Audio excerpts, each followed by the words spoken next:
Okay, let's see if I can show this to you.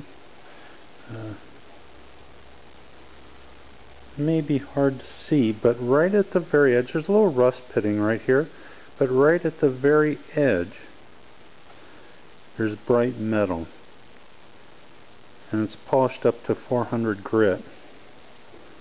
So that's enough. Actually, we don't have to spend any more time polishing than that. So I'll do the other two chisels, then we'll go to work on the front.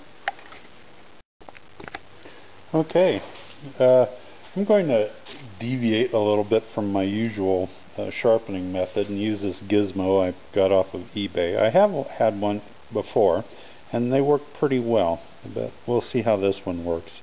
It was very inexpensive, and it has some flaws. This bolt's slightly bent, so it hitches as you try and turn it, this tightening screw. And the tightening screw had huge flash on it, left over from the manufacturing process, and very sharp. It would cut you a good 1/4 inch deep. So I filed that off, and here it shows, luckily enough, chisel projection and plane iron projection in order to get different angles. So here it says 40 millimeter projection equals 25 degrees, or a 30 millimeter projection equals 30 degrees. So we're going to go with a 25 in keeping with the paring chisel to get them maximally sharp.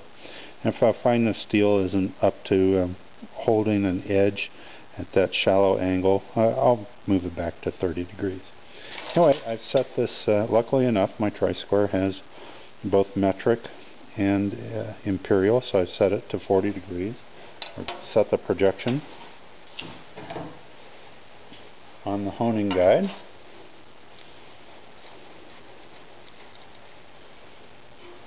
And go to work.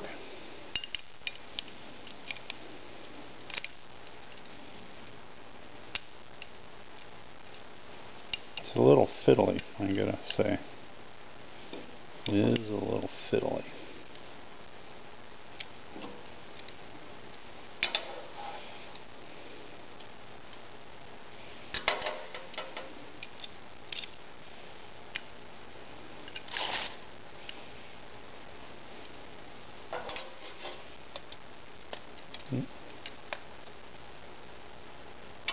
There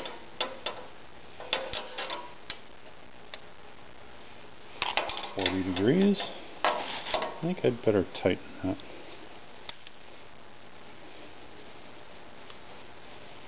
Screw.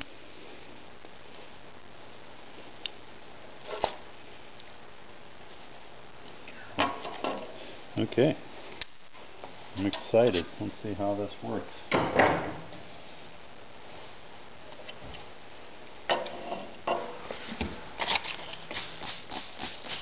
Start with 150 grit sandpaper.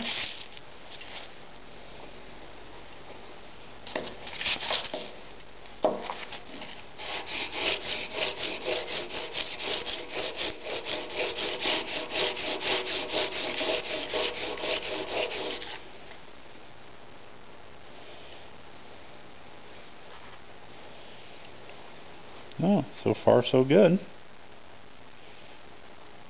I think this will work. Okay, we'll continue.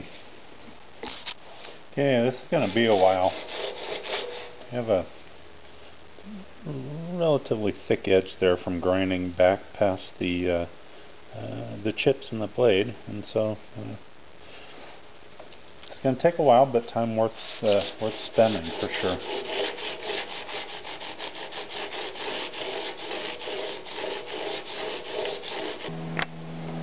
Okay, how to tell if a chisel's sharp or starting to get sharp? To change your paper, if you rotate it towards you, I don't know if you'll be able to see this, but if you can pick up a glint of light at the edge, see anything at the edge or reflection at the edge, you're not sharp enough to change off the basic. There we go. It was right there. Pardon my dirty fingernails, but I've been sharpening. They'll clean up. There it is. You see it right there. just a little bit of a glint. Right at the edge. That means we stay at the coarse grits until that's gone. And we pick up a wire edge right at the back here. Then we're ready to change to the finer grits. Okay. Alright. Finished with the 150 grit, and now we're on to the 400.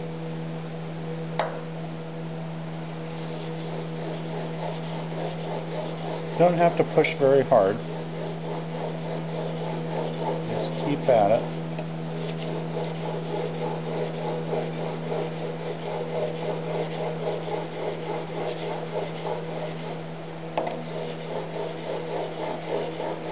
Don't forget the back side every once in a while.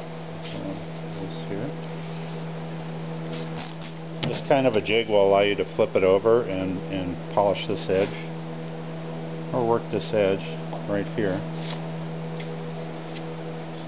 Angle it a little bit, let it roll forward. There we go. I'm going to strop the back here. Get this to stay still.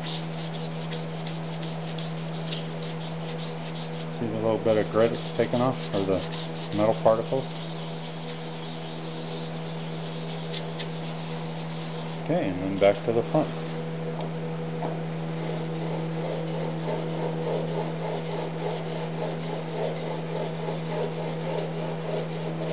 Try to use all of your paper.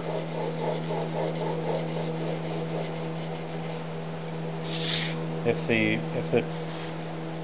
you have a steel chisel like a vanadium steel or chrome or something, you can go through a lot of sandpaper before you get it sharpened. It just seems to be an incredibly hard to sharpen steel, and I personally haven't found a tremendous amount of benefit to using it over plain carbon steel. Carbon steel might not last quite as long, but it's much, much easier to sharpen.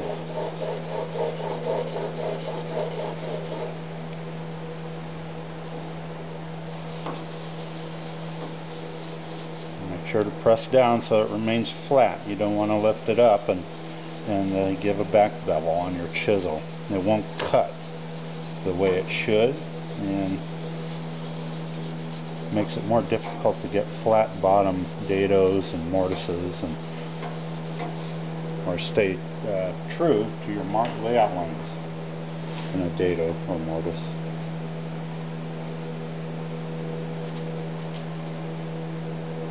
Yeah, we're starting to get sharp. It's grabbing the fingernail. That's very sharp. Again, I apologize for the dirty fingernails, but a little bit more. It's a little sharper in the center than it is on the edges, so we'll keep at this. I'll turn the paper around so we can use some of the other side. Make sure that if you use your table saw, that you don't leave this liquid on your table saw. It'll make rust. Okay, stropping motion. Now when you're finished with your 400 grit, for field chisels, something rough use, you can certainly stop with this. It's very sharp. If it will catch on your thumbnail, it's almost razor sharp, and we're getting that with the 400 grit. So the last few strokes should be stropping strokes on your paper, like this.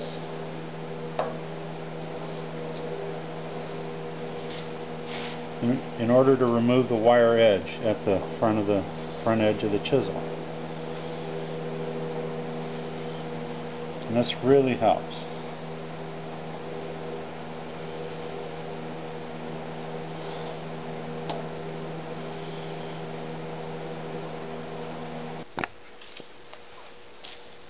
Okay, so we're going to sharpen it, and then now we're going to go stropping.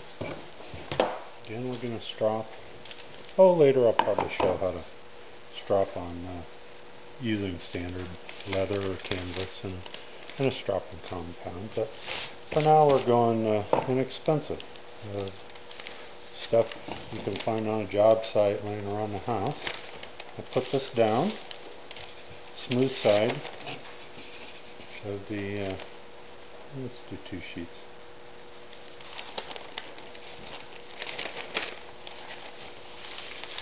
Smooth side and a little bit of weight to hold it in place.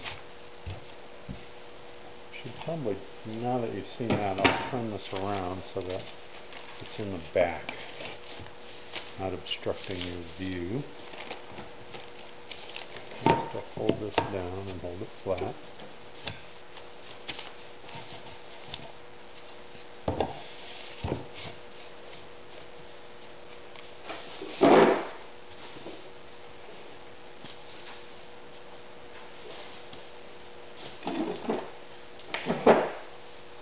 Okay.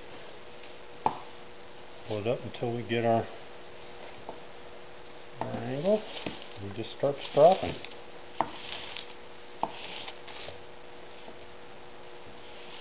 I like to hold it at an angle. It seems to be far more stable.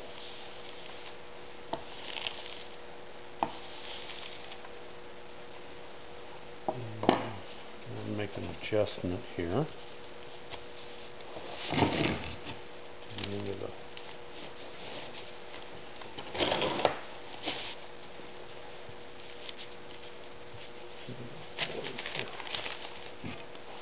This so that we can strap the back.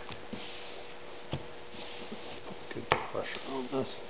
Making sure you're flat, don't lift up and pull and create a micro bevel on the back, and it would be really difficult to do small pairings like hinges or mortises or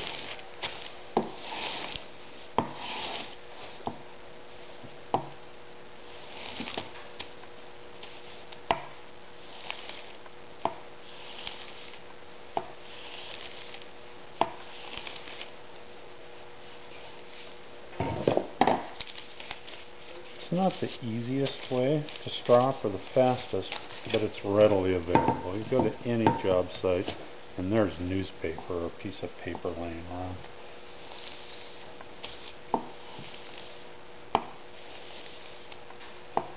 And if you're new to this, start slow, make sure your angles are right. I've been doing this for 40 years, so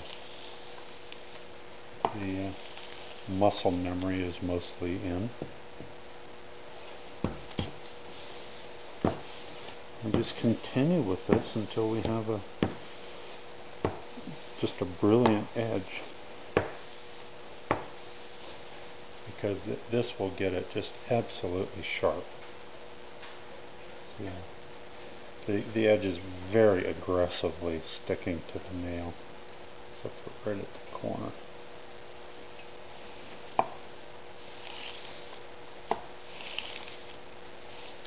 Okay. That's all there really is to stropping on newspaper.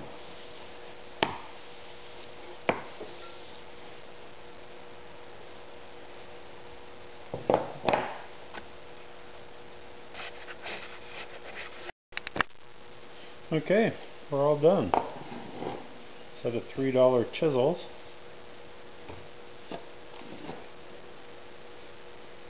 Fit for duty. I won't say that they're the best chisels. Matter of fact, I think they're probably not. It looks like they were copper coated and then chrome plated to make them look like they function a whole lot better than they do. But we have a set of chisels that will shave hair for $3 and some work. So if you have more time than money, you hear that?